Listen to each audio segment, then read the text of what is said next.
6 enfants de la patrie, avait le peuple. Alors que les manifestations du mouvement des Gilets jaunes continuent au bout de 14 semaines, on n'imaginait même pas que la foudre allait frapper au même endroit. Attendez, de quoi parlez-vous là? Je parle bien entendu de Finky le dingue, 2 ans après avoir été jeté du mouvement Nuit debout de la même façon, qui avait fini par croiser enfin le vrai peuple de France, et qui avait donc manqué de se faire pogromer.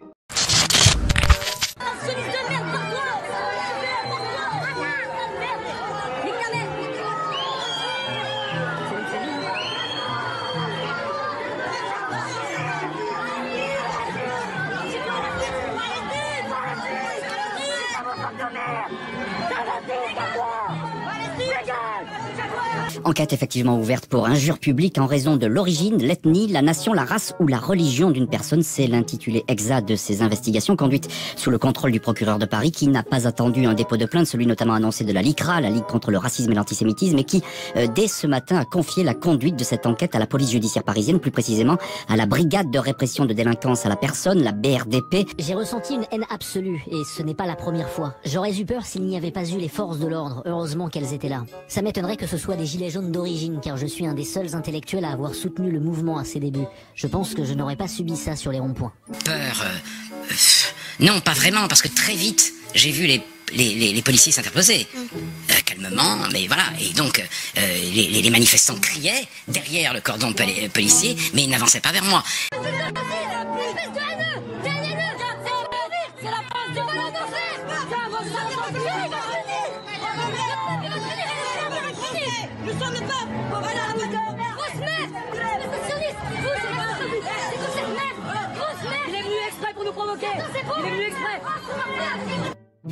Et d'ailleurs, j'ai à un moment donné, je me suis dit, bah, écoutez, je vais pas me laisser intimider, je vais traverser, je vais arriver de l'autre côté du boulevard et je vais tranquillement continuer ma marche.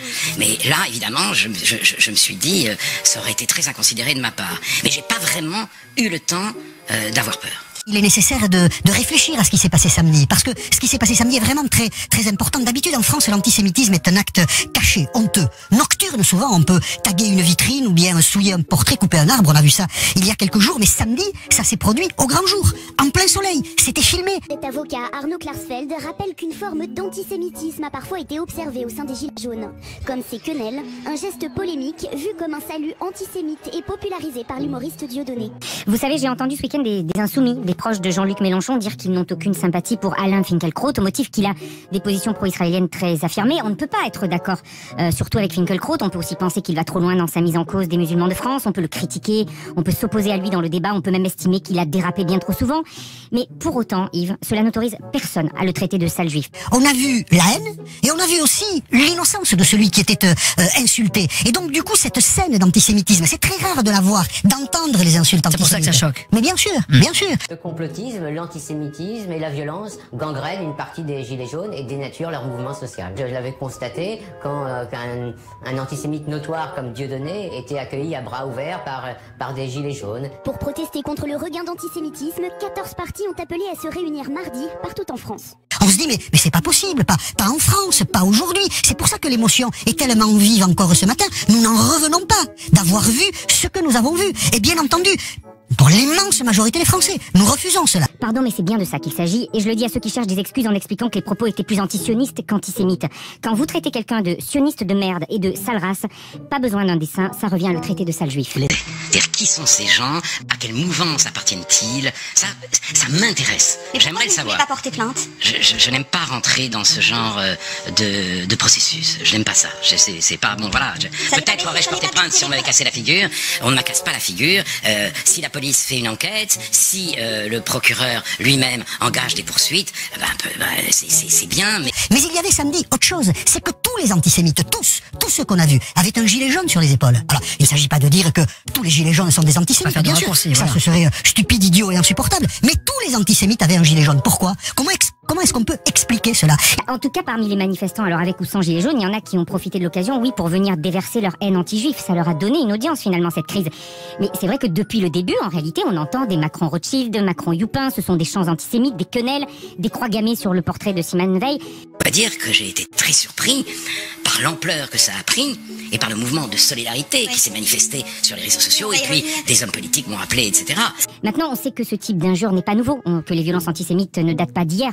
On le disait encore la semaine dernière, il y a eu une augmentation de 74% des actes antisémites en 2018 et partout en France. Vous vous rendez compte que dans un petit village des Pyrénées-Atlantiques, il a été tagué Shoah, escroquerie, Forisson, résistance. Le maire de ce petit village a expliqué n'avoir jamais rien vu de tel. Il a même dû aller sur Internet pour savoir qui était Forisson. Il y a plusieurs périodes d'antisémitisme, mais à la fin, l'antisémitisme, c'est quoi? C'est qu'on n'aime pas les juifs. Absolument. Alors qu'on n'aime pas les juifs parce qu'on est islamo-radical, qu'on est chrétien radical, qu'on est je ne sais pas quoi, le résultat est toujours le même. Et l'antisémitisme s'est senti bien au cœur du mouvement des Gilets jaunes et il n'en a pas été chassé parce que le mouvement des Gilets jaunes n'est pas organisé, n'a pas de tête, s'en glorifie, mais du coup il accepte tout et n'importe quoi et dit tout et n'importe quoi. Quand quelqu'un est victime de quelque chose, ça veut pas dire quand il explique cela, il a raison. Il est victime, point barre. Alain Finkielkraut se trompe dans toutes ses analyses sur les musulmans depuis longtemps, d'après moi. Alors lui, il dira que c'est moi qui me trompe depuis longtemps, c'est de bonne guerre. Donc, et pour redire que dans notre société, il y a des choses intolérables. Pour redire qu'on n'a pas le droit de dire sale juif, comme on n'a pas le droit de dire sale arabe, sale musulman. Pour redire qu'il y a à l'extrême droite comme à l'extrême gauche un antisémitisme qui n'est pas acceptable, qu'il soit revendiqué par les uns pour des raisons culturelles, historiques, ou par les autres pour la cause palestinienne. Alors aujourd'hui, l'alternative est simple, soit les Gilets jaunes se ressaisissent, je ne sais pas ce que ça veut dire, ils s'organisent, ils font en sorte que dans les manifestations désormais, si manifestations il y a, parce que ras-le-bol aussi des manifestations, si manifestations il n'y a plus d'antisémitisme dans les manifestations. Donc oui, il faut défiler contre l'antisémitisme parce qu'on ne peut pas vivre avec cette haine-là, parce que c'est le problème de tous. Vous savez, le philosophe et écrivain Frantz Fanon, militant de la cause noire, disait « Quand vous entendez dire du mal des juifs, dressez l'oreille, on parle de vous. Autrement dit, soyez vigilants et ne vous réjouissez pas, parce que la haine, dès lors qu'elle commence à se manifester, finira par vous toucher à un moment ou à un autre. » Ou alors ça continue comme ça, dans le naufrage moral et intellectuel le plus complet. Ce mouvement n'a plus rien à voir avec la République, ça continue comme ça, et ce sera sans doute l'un des pires mouvements que la République ait engendré. Hélas, on en est très triste. Au début, on comprenait les Gilets jaunes. Aujourd'hui, on n'a plus envie de les entendre. Ainsi, le 16 février dernier, plusieurs personnes qui défilaient dans le quartier de Montparnasse à l'occasion de l'acte 14 des Gilets jaunes avaient violemment pris à partie et insulté le juif ultrationniste et islamophobe. Présents à proximité, des membres des forces de l'ordre se sont interposés pour assurer la protection de l'académie. Plusieurs vidéos montrant l'agression ont très vite été relayées sur les réseaux sociaux.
Comme vous l'avez constaté, cette fois-ci, il garde son sourire perfide et faux. Après le fameux taisez-vous dans ce soir ou jamais.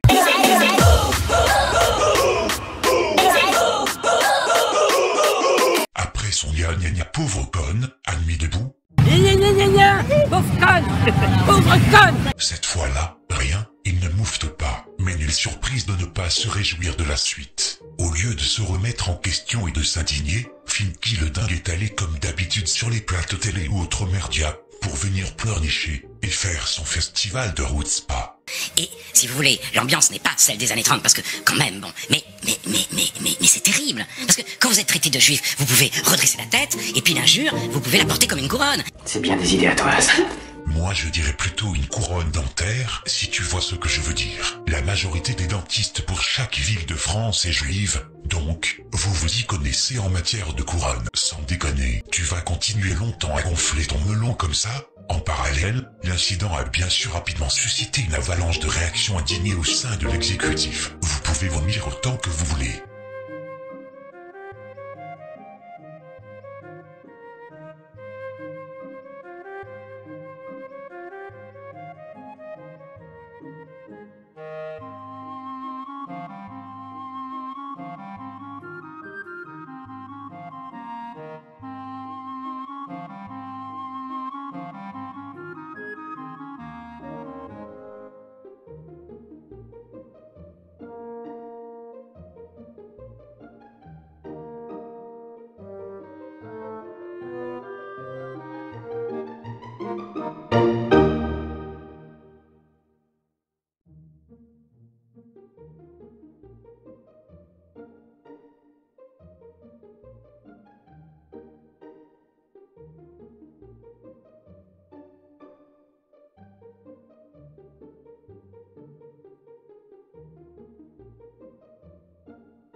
Seulement, il y a un os. Et pas de la tarte. Benjamin Griveaux a protesté en disant que j'avais été traité de sale juif. Et je comprends très bien sa protestation. Je suis ému par le témoignage de solidarité qu'il a manifesté. Mais on m'a pas traité de sale juif. Et on m'a jamais traité de sale juif. Vous êtes tous des cons. C'est bon, ils ont enfin trouvé leur prétexte, avec cette agression de Finky, pour tenter de discréditer pour l'éternité le mouvement des Gilets jaunes. À quoi donc s'attendait-il en se mêlant à une foule qui exècre tout ce qu'il représente depuis des décennies? Ce n'est pas subtil une foule, ni intelligent, c'est juste violent et brutal. Par contre, on a l'impression que sa présence n'est pas due au hasard, à l'instar de son passage chez Nuit debout en avril 2016. Quand on se remémore ses déclarations anti-gilets jaunes, sa présence à un âge aussi avancé au milieu de la foule est pour le moins inopportune, incongrue, voire clairement malsaine, d'autant qu'il est resté très calme, voire souriant. Ce qui est comique cependant, c'est le fait qu'on ait accusé les salafistes, comme on a pu le constater sur Bouffe Merde TV, ou CNews, et les autres. Savent-ils au moins que ces derniers, de par leurs croyances, n'ont pas le droit de manifester? Croire en Dieu et à la GN fait-il de vous un salafiste? Si c'est le cas, les chrétiens et les juifs le sont aussi. Comment peut-on dire autant de conneries sans rougir de honte? À côté de ça, vous l'aurez compris, la stratégie est très simple, on ne parlera toute la semaine qui arrive que de cette agression et uniquement de Monsieur Finkielkraut. Quand vont-ils comprendre que cette stratégie de propagande ne marche plus? C'est terminé pour toujours. Finky a déjà eu son interview au JDD, un article au Monde, il est passé ce matin sur toutes les chaînes d'infos en continu. Macron a déjà réagi sur Twitter, Griveaux parle de bête immonde, se rendant ainsi coupable de diffusion de fake news. Du déjà vu et entendu. Bottuli est allé de son tweet, Antoven pareil, bref, c'est parti pour un tour de manège. Pourtant à aucun moment il n'a été question de ses origines juives dans la vidéo de Yahoo Actu, mais de son sionisme pathologique. Je sais, mais ça veut pas dire que j'ai pas entendu. Ceci n'est bien sûr qu'un détail à leurs yeux, comme l'autre petit pingouin à lunettes et au taquet dans sa névrose, le juif Sacha Kozlan de l'UEJF, le politburo en culotte courte et persécutrice de Goïm. Par contre, vous avez Gilou, l'ex-censeur de la Dilecroix, toujours sous influence sionarde et complètement possédé, vient oser chier dans la colle pour ne jamais donner raison aux vrais gens sensés, en prétextant que le problème du goïm serait probablement la surdité concernant cette scène. T'es un connard, toi. Mais si on en revient à cette scène très invective, est-ce que la vidéo en elle-même ne serait pas sujette à caution, pour ne pas dire bidonnée très facilement, du genre vous avez la fin de la scène, mais pas forcément le début, afin de vous montrer uniquement ce que vous devez voir, déplaçant tout contexte qui changerait la donne. Ce qu'il faut savoir est que le mec qui filme, c'est Mathieu Brandely. Ce caméraman a été formé durant 4 ans par Franck Hédard, ancien patron de M6 Info, membre de l'association des journalistes spécialisés sur la défense et promoteur des informateurs du Barbouze connecté au Mossad, Jean-Paul Ney. Mais si ce n'était que ça, qui sont ses patrons? Tout d'abord, le dénommé Alexandre Delperrier, nouveau patron du même site Yahoo Actu, dont sa femme est une engagée sur la prétendue montée de l'antisémitisme d'ailleurs. Bref, le même gars qui avait dû quitter son poste d'Europe 1 en 2010, après avoir été suspendu, suite à son interview bidonnée de l'entraîneur de foot, Raymond Domenech, et de l'autre, le jackpot, la nouvelle directrice éditoriale de la rédaction depuis octobre 2018, c'est la séfarade Levana Siboni, évoquant sans la moindre once de nuance une agression antisémite, et elle est étroitement liée, de par sa famille bourgeoise et juive marocaine, à la mouvance sioniste la plus radicale. Si son oncle Salomon Edori avait hébergé à son propre domicile son ancienne entreprise, autrement dit ses profils sur Facebook et Twitter, comme la plupart des membres de leurs familles respectives, cela révèle néanmoins les accointances avec le mouvement ultra-orthodoxe des Lubavitch, le CRIF, et la droite dure israélienne pro-Bibi le Boucher. Donc, vous aurez une sorte d'appréhension en découvrant tout ça. C'est pas qu'il y ait comme une sorte d'appréhension ou d'inquiétude, c'est qu'il y a comme une sorte de sentiment de se faire enfler. On va y avoir droit pendant au moins 15 jours, et je propose dès maintenant que soit porté le choix du visage de Finkielkraut pour incarner la prochaine Marianne, à la place d'une certaine Simone. Tout va bien dans le meilleur des mondes, d'autres déclarations suivront. À très bientôt.